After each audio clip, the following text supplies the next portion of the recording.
Ah ouais, tu n'as pas le temps. Mais t'as pas le temps de quoi exactement? Quand on me donne cette phrase, j'ai pas le temps, ça me fait toujours bondir. Parce que la réalité, c'est pas que tu manques de temps aujourd'hui pour avoir plus de résultats dans ton activité. Tu n'as pas besoin de plus d'heures dans ta journée pour y arriver. Tu n'as pas besoin de travailler matin, midi, soir, la nuit pour justement travailler, d'accord? Tu as besoin de mettre ton énergie au bon endroit. Dans cette vidéo, je vais justement te montrer comment créer de l'espace dans ton agenda sans pour autant sacrifier ta vie personnelle et surtout sans travailler plus. Tu vas avoir plus de temps perso et tu vas avoir plus de résultats, plus d'impact et ça, c'est quand même précieux. Pourquoi je peux te parler de ça aujourd'hui? Parce que moi aussi, j'ai connu ces journées pleines. Ah oui, elles étaient pleines, hein, mais elles étaient complètement vides à la fois. J'avais l'impression de courir partout, d'être un petit hamster. Et en réalité, ce qui se passait dans ces moments-là, c'est que je n'avançais pas du tout sur les bonnes actions et sur mes objectifs principaux. C'est que le jour où j'ai déplacé mon énergie vers les bonnes actions prioritaires, que mon activité a décollé et même explosé. Ça veut dire qu'aujourd'hui, je vais te partager les 3 clés que j'ai mises en place qui me permettent d'en être là aujourd'hui et de générer une activité à plus de 60 000 € de chiffre d'affaires. Pour ça, je vais te parler de 1, de la priorisation, pourquoi tu te disperses aujourd'hui, en 2, du focus, pourquoi tu t'épuises, et enfin en 3, le rythme, pourquoi tu t'essouffles. Donc on attaque direct sur pourquoi prioriser est essentiel pour toi, parce que quand tout est prioritaire, finalement, rien ne l'est. Note cette petite phrase, j'allais dire tague-la-toi, fais-toi un tatouage, mais parce que quand tout est prioritaire, en réalité, rien ne l'est. Et c'est ça, en fait, le défaut de l'entrepreneur atypique, sensible. Quand on a 15 000 idées à la seconde, on pense que tout est prioritaire et que tout doit être fait depuis hier. C'est justement là où je vais te raconter l'histoire de Camille et de Manon. Dans notre programme, elle avait littéralement 3 heures par semaine à consacrer à notre programme, en plus des heures de coaching. Donc 3 heures personnelles, on va dire, de travail perso. Elle a dit, est-ce que tu crois que c'est suffisant? Ça dépend. En fait, il y en a qui vont passer 3 heures dessus, d'autres 15 heures. Mais ça dépend comment tu mets ton énergie. Celle qui met 15 heures, elle va pas avoir des résultats forcément plus rapides que celle qui met 3 heures. C'est ça qui est intéressant. C'est que Camille, elle avait que 3 heures dans son agenda. Et de l'autre côté, j'avais Marion, qui, elle, avait littéralement toutes ses journées de libre. Elle pouvait travailler pour nous. On pourrait dire qu'elle avait 40 heures par semaine à consacrer au programme. Eh bien, devinez qui a eu le plus des résultats et en tout cas plus rapide. La roulement de tambour, évidemment, Camille. Camille est celle qui a eu le plus de résultats. Pourquoi? Parce que finalement, elle a priorisé ses actions. On l'a mis tout de suite sur le focus de ce qu'elle devait faire. Et en réalité, comme elle avait que 3 heures, qu'elle avait investi dans le programme et qu'elle avait que 3 heures, elle ne s'autorisait pas la dispersion. Contrairement à Marion, qui avait toutes ses journées de libre, donc toutes ses journées de quoi se retourner le cerveau, de quoi procrastiner et de quoi faire autre chose aussi et de surtout pas être du tout focus. D'accord? Donc, en réalité, c'est pas une question de temps disponible, mais de capacité à prioriser. Alors, comment faire pour ça? Déjà, tu vas définir un objectif principal que tu souhaites atteindre à 3 mois. D'accord? Quel est ton objectif principal que tu souhaites atteindre à 3 mois? Par exemple, tu vas me dire, je souhaite trouver des clients. C'est pas un objectif principal. Ton objectif principal, c'est pas trouver des clients, c'est par exemple, je souhaite générer 10 000 € de chiffre d'affaires ou je souhaite trouver 10 nouveaux clients. Ça, c'est clair parce que c'est mesurable. Donc ça, c'est vraiment important. Ensuite, grâce à ça, tu vas pouvoir mettre des sous-objectifs clairs à l'intérieur. Et tout ce qui n'est pas de cet objectif, tu le sors, tu le dégages, tu te dis que c'est pas important. On est clair là-dessus. Ton objectif principal, c'est d'aller chercher 10 000 €, 10 clients. Tout ce que tu te dis, tiens, je vais faire ça, mais qui n'est pas dans ton objectif, tu l'enlèves. On le fera peut-être sur le prochain trimestre, d'accord? C'est comme ça que tu vas réussir à prioriser. Un objectif principal, des sous-actions à l'intérieur. Sors de ta to-do list. Arrête là, en fait, d'accord? Sors de ça. Par exemple, si tu veux atteindre 10 cas de chiffre d'affaires justement en 3 mois, demande-toi quelles sont les 2 ou 3 actions indispensables que je vais devoir mettre en place pour ça. Pas 50, parce que je te vois venir. Si tu dis je dois faire 10 clients et que du coup tu mets je suis sur LinkedIn, je fais un podcast, je fais une chaîne YouTube, je fais ci, je fais ça, je fais ci, je fais ça. Non. C'est pour ça que je précise un objectif principal et 2 à 3 sous-actions à l'intérieur. Par exemple, tu pourras avoir une sous-action de je vais être présente sur Instagram et je vais développer mon organique sur Instagram. Et une autre action de je vais mettre en place un webinaire, une VSL ou quelque chose comme ça. Et c'est tout. Tu comprends? Le problème, c'est qu'on a toujours tendance à se disperser et que ça, c'est la meilleure manière pour toi pour prioriser et aller à l'essentiel. Alors maintenant que tu sais prioriser et aller à l'essentiel, l'important, ça va être de rester focus. Parce que même si on a ça, on peut des fois se défocuser, j'ai envie de dire. Malheureusement, passer ton énergie sur 25 000 micro-tâches, je le comprends. Déjà, je le comprends. On se dit, waouh, c'est trop bien, j'ai passé ma journée à faire ça, c'est cool. Tu as l'impression d'avoir accompli quelque chose à la fin de ta journée et de te dire, c'est bon, je vais pouvoir justifier à mon mec, à ma meuf que j'ai bien fait d'être entrepreneur tellement j'ai bossé. Mais en réalité, je suis désolée de te le dire comme ça, mais c'est une illusion. Je vais être complètement honnête avec toi, j'ai connu ces listes à rallonge. Oh tiens, j'ai fait ça, c'est trop bien. Oh, aujourd'hui, j'ai fait mon site, j'ai fait ci, j'ai fait ça, j'ai fait ci, j'ai fait ça. Déjà, pas du tout focus sur l'essentiel, donc déjà, on n'est pas bon. Je rayais au fur et à mesure avec ce petit shoot de satisfaction de j'ai fait ci, j'ai fait ça, mais aussi avec ce stress de il me reste encore tout ça à faire. Waouh, comment je vais faire? Au fond, ce qu'il faut comprendre par rapport à ça, c'est que je me suis rendu compte que ces listes interminables à rallonge, c'était surtout pas du tout pour moi, pas du tout pour mon ego, pas du tout. C'était plutôt pour prouver à mes proches que je bossais. C'était pour prouver à mon mec, ma meuf, bon moi ma meuf en l'occurrence, mais c'était pour prouver en tout cas à mon entourage que bah moi je bossais pendant qu'ils étaient en train de bosser également. Mais en réalité, non. Le pire, c'est qu'on n'a pas de résultat en faisant ça. Parce que tu la connais, cette culpabilité de prendre du temps pour soi. Hein. Tu la connais. Dire à la fin de journée, ah bah aujourd'hui je suis allée cet après-midi à la piscine. Ben non, c'est tellement pas dans les mœurs de dire ça que tu peux pas le dire. Et pourtant, si, tu peux le dire et tu as le droit de le dire et tu as le droit d'assumer ça, clairement. Parce que nous, aujourd'hui, on se dit, bah, ça se fait pas, elle travaille toute la journée, je vais pas lui dire que je suis à la piscine, tu comprends. Socialement, ça va être un peu bizarre. Alors du coup, on se cache derrière ces listes interminables. Hein. Bon, tiens, c'est plus sympa de dire qu'on a des listes interminables. On coche les cases, mais au résultat, on n'avance pas. Et surtout, bah, on tourne en rond. Moi, je tournais clairement en rond dans mes micro-tâches. Hein. J'ai fait ça, je passais mon temps à railler, là, en fait. Et puis, c'était vraiment des micro-tâches. Ça veut dire que, à cause de ça, on n'ose pas voir grand. On n'ose pas se dire, tiens, là, c'est pas 10 000 euros que je veux faire dans 3 mois, mais je veux aller avoir un objectif à 100 000 et je vais aller le chercher, quoi.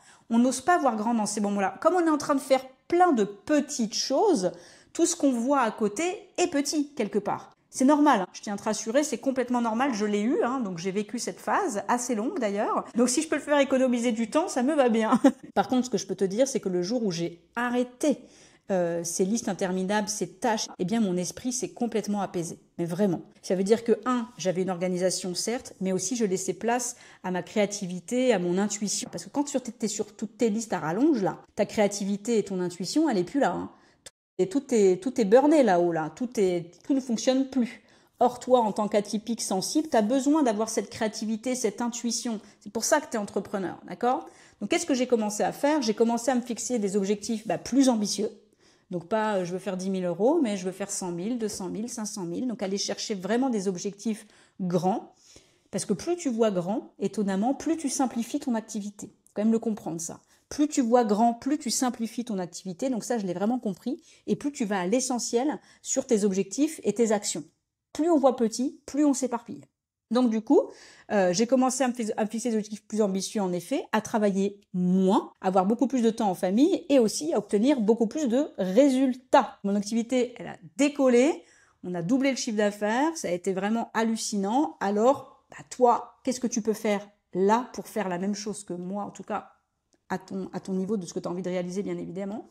La première chose que je vais te dire, c'est évidemment, arrête ta to-do list. Arrête ta liste de tâches. Tu n'es pas en train de faire des courses. J'ai acheté le lait, j'ai acheté le chocolat, j'ai acheté ci, j'ai acheté ça. Non, on oublie. D'accord. Tu n'es pas en train de faire des courses pour l'entrepreneuriat, donc arrête ça. Garde en tête ton objectif prioritaire qu'on a vu juste avant et tu bloques dans ton agenda des vrais blocs de travail justement profonds, dédiés uniquement à cet objectif. D'accord ? Tu vas bloquer par exemple le lundi matin, le jeudi après-midi, le vendredi matin et point barre. Ça veut dire que le reste du temps, soit tu vas mettre des moments perso, on va le voir après dans la troisième partie, soit tu vas faire autre chose, d'accord? Tu vas laisser place à ta créativité ou à la procrastination. Est-ce que c'est bon pour toi jusque-là? Je parle vite, hein. Ça c'est mon TDAH, hein, je m'excuse. Alors en tout cas, on passe à la partie 3. Ton énergie, elle n'est pas linéaire. Et ta vie non plus. Si tu remplis ton agenda de plein de micro-tâches, quelque part, comme je le dis depuis tout à l'heure, hein, si tu remplis ton agenda de plein de micro-tâches, sans garder du temps pour toi ou pour ta famille, tu te crées une véritable prison dorée. Ça veut dire que Tu deviens salarié de toi-même. Tu t'emprisonnes. C'est pour ça d'ailleurs que les thérapeutes qui vendent des séances à 70 € et qui doivent enchaîner 10 patients dans la journée pour atteindre leur objectif, je leur dis, mais est-ce que tu es libre là? Est-ce que tu es vraiment libre quand tu fais ça? Bah non. Et ton énergie, elle n'est pas linéaire. Donc si un matin tu te lèves, tu es malade, tu n'es pas bien, tu n'as pas envie d'y aller, bah tu ne peux pas t'autoriser ce repos.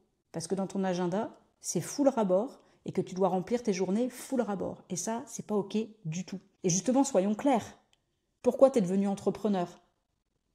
Je suis sûre que tu as répondu pour être libre. Est-ce que tu es libre en faisant ça? Non. Donc vraiment, c'est important de comprendre ça. Moi, par exemple, aujourd'hui, le matin, j'emmène mon fils Maël à l'heure de cette vidéo qui a 3 ans et demi à l'école. Donc je l'emmène le matin à l'école pour 9h. Non, 8h45, pardon, mais je rentre chez moi, il est 9h. Le temps que je me mette à bosser, je bosse à 9h30. Je vais le chercher à 16h30. Donc c'est pour te montrer que mes journées, elles sont hyper courtes. Et pour autant, on a les résultats qu'on a aujourd'hui avec une entreprise qui fait plus de 60 000 € de chiffre d'affaires par mois. Tu comprends? C'est ça qui est important. Et du coup, je peux le faire tous les jours aussi. Parce que c'est pas le tout de le faire une fois et puis c'est cool, on a passé du temps en famille. C'est de pouvoir répéter cette action, de prendre du temps pour toi. Avant, je me serais dit, oh là là, avant je me serais dit, oh là là, je travaille pas assez. Je me serais dit, je bosse pas assez, tu te rends pas compte, je peux pas aller chercher Maël, il faut qu'il aille au périscolaire, je me serais dit, oh là là, comment je vais justifier ça, il faut que je bosse, tu comprends, je suis entrepreneur, il faut avoir des résultats. Ben non, aujourd'hui, je me suis rendu compte que moins je bosse, alors attention, dans ce que je vais dire, moins je bosse, plus j'ai des résultats, c'est pas vrai, parce que je suis quand même une bosseuse, d'accord? C'est juste que je focus mon énergie au bon endroit, tout ce qu'on a vu depuis tout à l'heure. Et là, tu vas pouvoir te libérer du temps. Donc, qu'est-ce que tu vas faire? Tu vas planifier tes temps de repos. T'as vu, avant, je t'ai dit, tu vas mettre tes temps de boulot, et maintenant, on va planifier les temps de repos. Ça veut dire que ce qui va être essentiel, c'est dans ton agenda, par exemple, d'écrire, le lundi après-midi, je ne fais rien. Et du coup, le lundi après-midi, tu vas avoir ces moments de rien où tu vas t'autoriser à lire un livre, à aller marcher, à aller à la piscine, à faire autre chose, en fait. Et à pas ranger la maison et à faire la vaisselle et tout le soin. Prendre un temps pour toi, c'est pas faire Conchita. Aller ranger la jambe du gosse, non.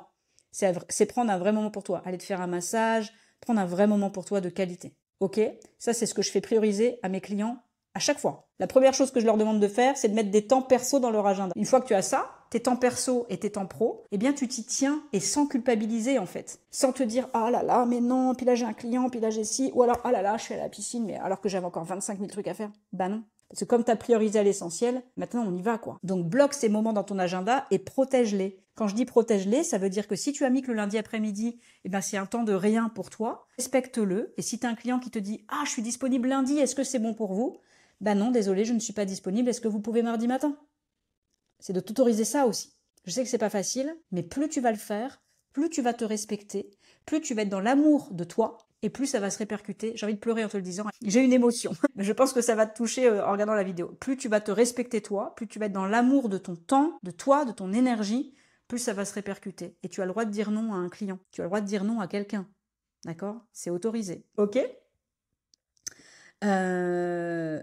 Du coup, si tu appliques ces 3 clés, qu'est-ce qui va changer pour toi? 1, tu vas retrouver ta liberté. On en parle depuis tout à l'heure.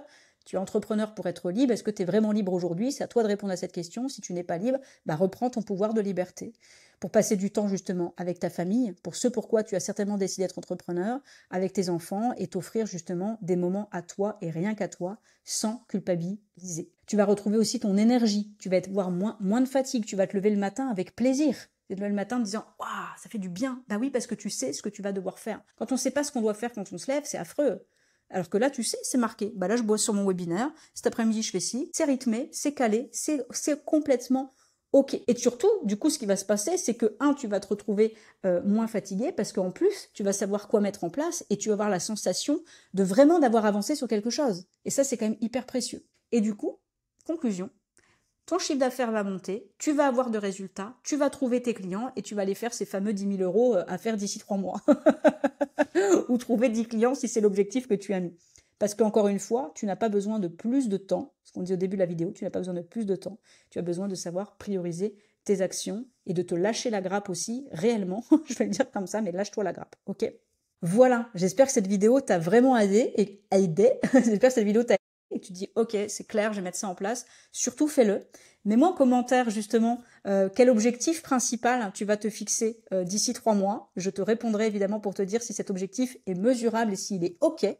Et dis-moi, ça t'inspire évidemment tag, like, partage cette vidéo en masse, mets-moi un commentaire, ça fait toujours du bien. C'est ma deuxième vidéo, comme tu peux le voir sur ma chaîne. Je suis en train de lancer ça, donc ça fait toujours plaisir d'avoir des commentaires positifs en dessous de cela. Également, si tu souhaites aller plus loin, c'est-à-dire que si tu as mis justement que tu souhaites trouver 10 clients ou réaliser 10 000 euros de chiffre d'affaires, mais que tu ne sais absolument pas comment prioriser et quoi faire pour y aller, regarde mon autre vidéo qui dure environ 18 minutes dans laquelle je t'explique justement le plan d'action à mettre en place pour savoir comment trouver tes clients et justement prioriser ça. Je suis sûre que ça va te plaire. Merci de m'avoir écouté, très contente d'être avec toi, très contente de faire cette vidéo et je te dis à bientôt pour une prochaine vidéo. Ciao!